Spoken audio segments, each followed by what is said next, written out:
emisión de La Ventana, un par de minutos de comenzar el programa Tú y Voz aquí en Radio 1310, pero damos la bienvenida exclusiva a La Ventana a través de todosnetwork.com. No estoy solo, déjenme primero, le doy la bienvenida a mi queridísimo amigo, aquí el señor Boris Truco. ¿Cómo estás? ¿Cómo te va, Alberto Padilla? Mucho gusto, saludos a la audiencia, y yo hoy particularmente quiero saludar a una compañía que tenemos acá. No, pero no, déjame yo llego acá. Es un lujo tener a quien tenemos. Yo llego acá y de pronto me encuentro con algo, con un personaje nuevo acá. Sí. Y déjame te hago la pregunta, es una pregunta profunda, concienzuda, meditada. A ver. ¿Tú quién eres? ¿Tú quién eres? Yo llegué acá, nunca te he visto en mi vida. ¿Cómo que quién es? Lo mismo cuando te vi llegar. ¿Quién es? Así me gusta. Pero ahora Brenda Bueno nos acompaña. Platícame un poquito de ti, Brenda. A ver, Brenda. Gracias, muchachos. ¿Qué haces acá en la radio? Todo eso. Bueno, la gente ya la conoce, Alberto. Sí, es que yo soy aquí, realmente yo soy desconocido, sí. Pero nos encargamos de la programación de lunes a viernes. Normalmente nos permiten el descansito. Hoy haciendo una pequeña excepción, echándole la mano ahí a nuestro colaborador y compañero Adrián Bernal. Pero tú tienes un programa de radio acá, ¿no es cierto? Así es. Me encargo de controles y de entrevistas con diferentes abogados y clientes de 12 hasta las 4, pero el programa mío es de 4 a 6 y se llama Enhorabuena. Bueno, y es que hay que decirlo también, es cierto.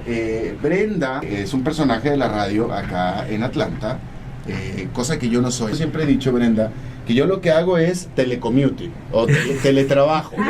Teletrabajo, porque yo trabajo desde mi casa, pero todo mi trabajo está en América Latina. Realmente aquí en Atlanta muy poca gente me conoce, solamente los únicos que me conocen y me recuerdan y me consideran son a los que les debo plata, que son varios. Sí, correcto. Pero fuera de eso, te empiezan a llamar. Exacto, son los únicos que me saludan, por ejemplo. Pero realmente todo mi trabajo y todo mi mundo está en América Latina. Entonces yo por eso digo que hago teletrabajo, ¿no? Trabajo tecnológicamente desde mi casa.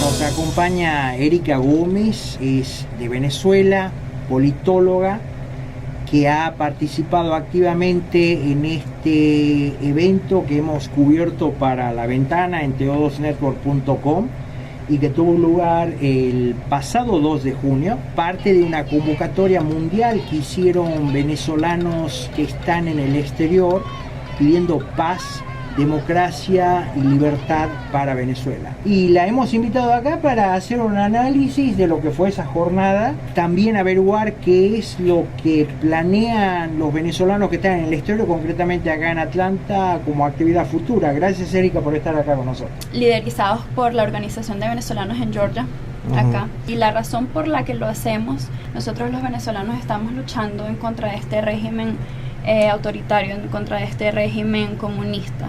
Ya en realidad a este punto ni siquiera es una lucha solamente por la democracia, sino una lucha también para recuperar nuestra independencia. ¿Cuál es el balance que tú haces de esto que ha sucedido el 2 de junio acá en Atlanta? ¿Crees que la convocatoria fue la que esperaban, superó las expectativas? ¿Cómo fue? Cumplió con nuestras expectativas. Siempre vamos a estar tratando de hacerlo más grande, de llamar la atención de más gente, pero sí estamos muy agradecidos con todos los venezolanos que se tomaron un tiempo y dejaron de pasar un domingo en familia para ir a protestar por nuestro país. Cuestionando ustedes permanentemente la legitimidad que llaman del señor Maduro, la pregunta es: ¿cómo reaccionan a esta noticia de que el Consejo Nacional Electoral ha dicho que hay prácticamente irregularidad cero en la elección del 14 de abril? La oposición ha mencionado en numerosas ocasiones que hubo el 14 de abril más de 3.000 irregularidades, de las cuales la oposición tiene pruebas, que sometieron ante el Tribunal Supremo de Justicia cuando pidieron la impugnación de las elecciones. Entonces, o sea, es completamente ridículo que el Consejo Nacional Electoral diga que no hubo irregularidades. Pero en realidad no nos sorprende a ninguno, estoy segura, porque, o sea, bajo un sistema que está completamente atrapado, bajo un sistema que está completamente secuestrado por el gobierno, por Cuba, en realidad no nos sorprende a ninguno que hayan dicho semejante cosa. Me gustaría saber si estaban en esta manifestación, en esta marcha todos los venezolanos que viven en Atlanta, que es una comunidad pequeña. No, por supuesto, no todos. ¿Pero la mayoría? No creo que la mayoría, creo que una gran parte. ¿Qué está pasando? No creo que la mitad haya estado ahí, pero como te digo, nosotros los venezolanos no estamos acostumbrados a este tipo de cosas. Nosotros los venezolanos no estamos acostumbrados a la dictadura, no estamos acostumbrados a pelear con este tipo de gobierno. Entonces, yo creo que por más que hayan pasado ya 14 años, casi 15 de estar bajo este régimen, todavía los venezolanos estamos despertando. Me llega a mi escritorio mucho más fácil, por ejemplo, estas noticias de protestas y disturbios, inconformidad de la gente en Turquía, por ejemplo, en esta semana. Y obviamente cuando empezó la primavera árabe, y etcétera. Pero sin embargo no me llega tan fácil, no veo yo noticias de actos similares, de protestas, estoy hablando, en Venezuela. ¿O será entonces que en Venezuela no están habiendo este tipo de protestas? Lo que me hace pensar entonces que a lo mejor los venezolanos no están tan enojados. No, yo te puedo asegurar que están muy enojados. Pero te puedo comentar de dos puntos por los cuales a lo mejor no escuches tantas protestas o tantas noticias de Venezuela. Y son dos factores. Primero, en Venezuela existe un grandísimo factor miedo. Hay una gran opresión, hay muchas amenazas en contra de los opositores que están basados hasta en la misma Constitución, porque el fallecido presidente Chávez, cuando redactaron la última Constitución que está ahora vigente en Venezuela, lo hicieron ley y penalizado como traición a la patria, todo que pensara diferente al gobierno. Obviamente una persona lo piensa dos veces antes de salir a la calle y exponer su vida cuando tiene una familia en casa que cuidar. El segundo factor es el secuestro de los medios de comunicación en Venezuela. Entonces es muy difícil que las noticias salgan de Venezuela. Es bastante difícil expresarse cuando la libertad de expresión está tan amenazada en el país. La realidad es que la situación económica de Venezuela en este momento es insalvable. Hoy por hoy, para poder solucionar los fuertes problemas económicos que tiene Venezuela, hay que tomar medidas muy importantes económicas, claro, que van a causar en el corto plazo mucho más penurias, mucho más dolores económicos, porque desafortunadamente así es. En economía, cuando tú te portas mal al grado de que te enfermas, los remedios en el corto plazo te hacen que te enfermes aún más para después empezar a mejorar. Medidas de ajuste, austeridad y etcétera, que son medidas que este gobierno, el chavismo, está totalmente en contra de. O sea, el chavismo no puede y no va a hacer medidas de ajuste en la que tenga que despedir a decenas de miles de empleados del gobierno. No lo van a hacer. Por eso es que la situación económica se va a empeorar más todavía. Entonces el punto es este. Si hubiera ganado Capriles, o si usted... Bueno, Capriles ganó. Ok. Si Capriles hubiera estado sentado hoy en Miraflores, el que va a, uno, tomar esas decisiones fuertes, o dos, explotarle la situación, va a ser a Capriles. Capriles va a ser el maldito desgraciado, las cosas estaban mucho mejor en el pasado con Maduro y con Chávez, porque hubiera sido cierto, va a ser cierto. Y entonces la verdad es que es mejor, francamente, es mejor que le explote a Maduro, que Maduro sufra las consecuencias y los resultados de su desastrosa política económica del chavismo, para que entonces sí, ahora sí ya, en democracia, se vaya, lo voten, literalmente lo voten fuera, y ahora sí puede entrar Capriles o quien sea a administrar una cosa ya mucho más estable, mucho más en las vías de crecimiento. Obviamente no es la primera vez que escuchamos este punto de vista. Menos mal que no le reconocieron la victoria a Capriles, porque entonces Maduro es el responsable de todo lo que va a estar pasando en el gobierno y le cae la bomba a él, como tú dices, le explota la papa caliente a él. Lo que pasa es que Venezuela ha estado mal desde hace mucho tiempo y todavía el chavismo no termina de explotar. Entonces, ¿quién garantiza que porque el país esté ahora un poco peor, de verdad sí va a explotar el chavismo y se va a acabar de una vez por todas? Sí es verdad que el chavismo se está debilitando, que hay una bomba interna, que hay conflictos entre ellos, mientras que a Maduro y al gobierno chavista es al que le toca recibir la explosión de esta bomba, es el pueblo venezolano el que sufre. La posición venezolana es gente que entiende que este país se destrozó finalmente durante 14 años y no se va a acomodar de la noche a la mañana. Esta gente que está consciente que estas medidas van a tomar tiempo. Si Capriles estuviera ahorita en Miraflores y fuera la persona que le corresponde tomar estas decisiones, por más que sea una situación difícil, el pueblo venezolano iba a entender que esto era lo necesario, que era lo necesario para sacar al pueblo adelante.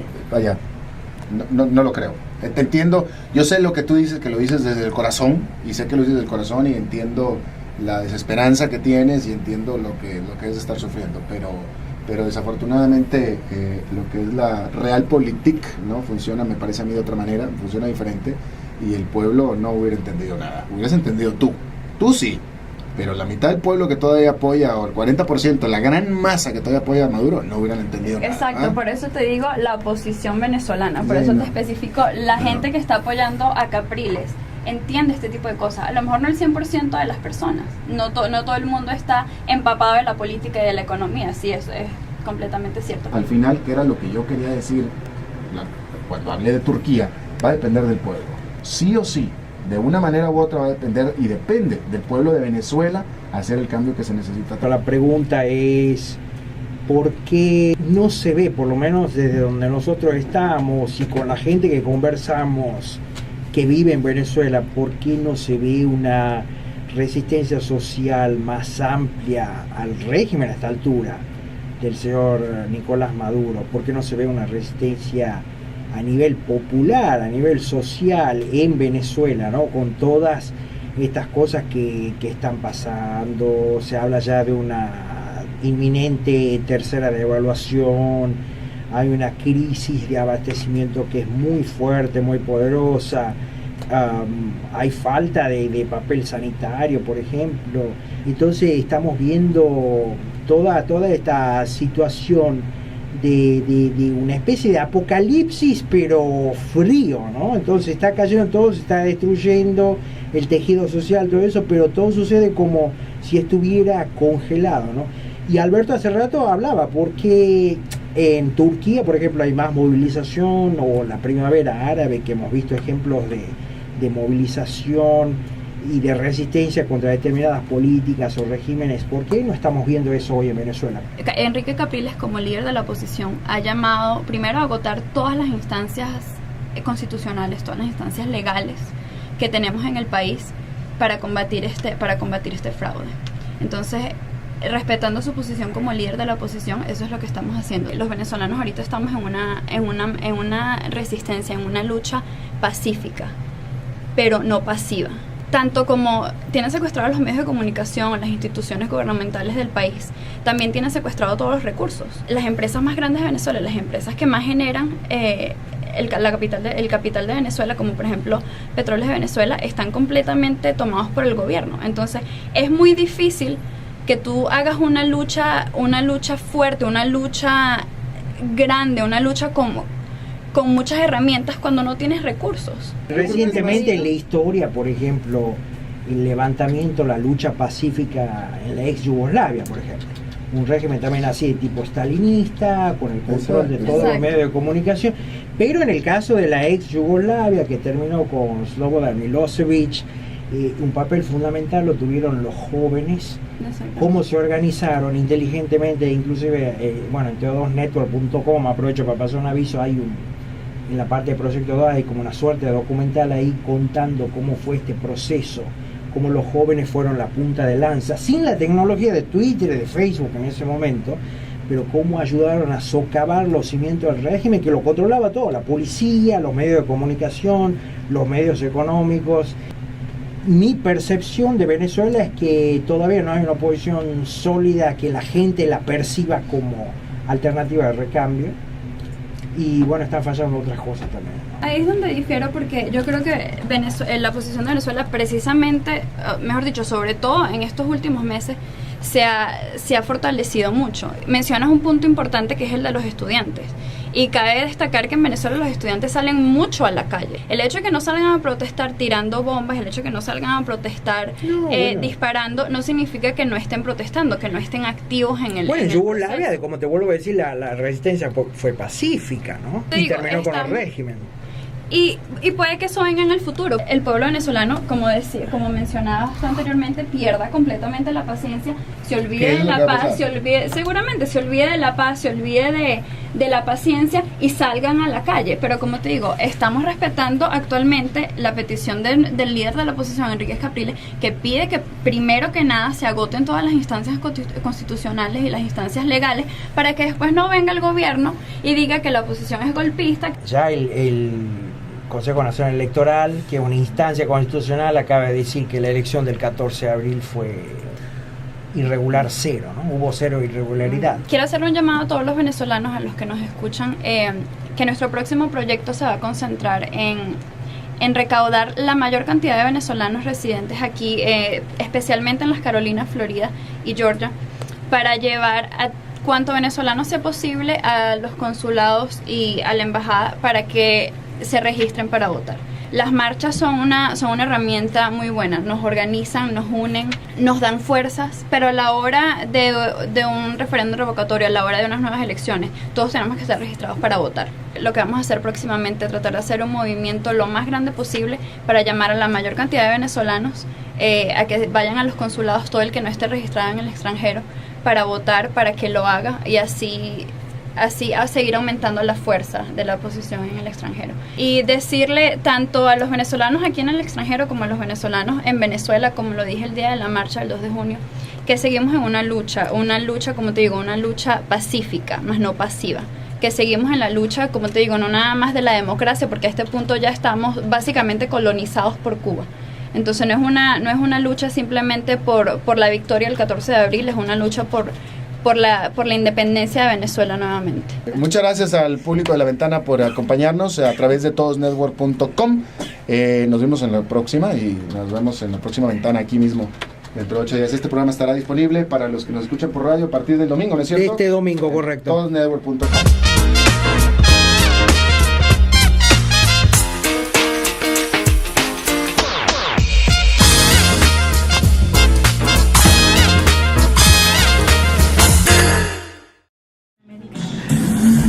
Información 1310 AM. Lo que a usted le importa. ¿Reconoces la importancia de... Deja mis piezas porque... Esto va a ser el blooper, ¿no? Esto va a ser el blooper. No solo del abogado de inmigración, a la cesárea Débora, ¿no?